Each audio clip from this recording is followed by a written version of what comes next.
पूर्व आईपीएस अफसर और प्रदेश सरकार के राज्य मंत्री स्वतंत्र प्रभार असीम अरुण आयसा यहाँ पर पहुंचे। यहाँ उन्होंने प्रबुद्ध वर्ग सम्मेलन में हिस्सा लिया।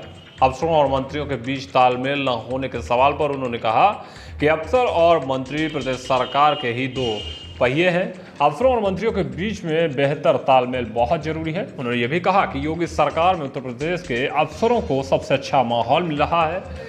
राज्य मंत्री गांधी भवन में चल रहे प्रबुद्ध वर्ग सम्मेलन में पहुंचे। यहां उन्होंने प्रधानमंत्री नरेंद्र मोदी और योगी सरकार के विकास की नीतियों के बारे में अपने विचारों को साझा किया। इस दौरान हाल ही में हुए अफसरों और मंत्रियों के बीच में आपसी तालमेल न होने के सवाल पर उन्होंने कहा कि प्रदेश सरकार में अफसर और मंत्री सरकार के दो पहिए हैं। उन्होंने कहा कि मंत्री और अफसरों में बेहतर तालमेल बहुत जरूरी है, जिसके अलावा उन्होंने कहा कि वो खुद कई सरकारों में अफसर रह चुके हैं, लेकिन योगी सरकार में अफसरों को सबसे अच्छा माहौल मिला है।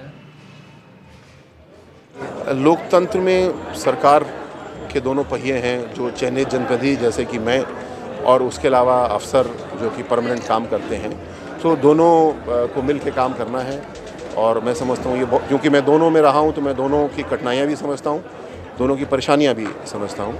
लेकिन जो काम करने का माहौल उत्तर प्रदेश में योगी सरकार में पिछले 5 साल में मिला या अब मिला, इससे अच्छा माहौल कभी भी नहीं मिला। सामंजस्य की कहीं कोई कमी नहीं है। हाँ, जब कई लोग मिलकर काम करते हैं तो कभी कभी कोई समस्या हो सकती है, उसको मिल बैठ के हम लोग हल कर लेते हैं।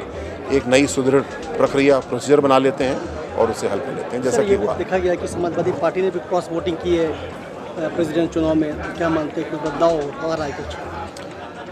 आदरणीय द्रौपदी मुर्मू जी को एनडीए का प्रत्याशी बनाया जाना ये एक कोई मामूली घटना नहीं थी।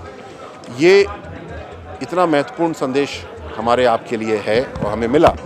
इसका मतलब ये हुआ कि एक सामान्य से परिवार की महिला जो उड़ीसा में अपने गांव में एक स्कूल चला रही थी, वो भी राष्ट्रपति के पद पे पहुंच सकती है। इसका मतलब आपकी पुत्री भी, मेरी बेटा बेटी भी आज नहीं तो कल भारतीय जनता पार्टी की नीति प्रभावी रहेगी और कोई भी सामान्य व्यक्ति किसी भी ऊंचे से ऊंचे पद पे जा सकता है। इसके उदाहरण हमारे प्रधानमंत्री जी भी हैं, इसके उदाहरण हमारे मुख्यमंत्री जी भी हैं, जो ना तो किसी अरबपति परिवार के हैं, ना किसी और ऐसे खानदान से हैं, अपनी क्षमता पे आगे बढ़ के आए हैं। तो जिन लोगों ने वोट दिया है वो इसलिए वोट दिया है क्योंकि वो इसको अच्छा समझते हैं, उससे अपना जुड़ाव समझते हैं और ये होना भी चाहिए।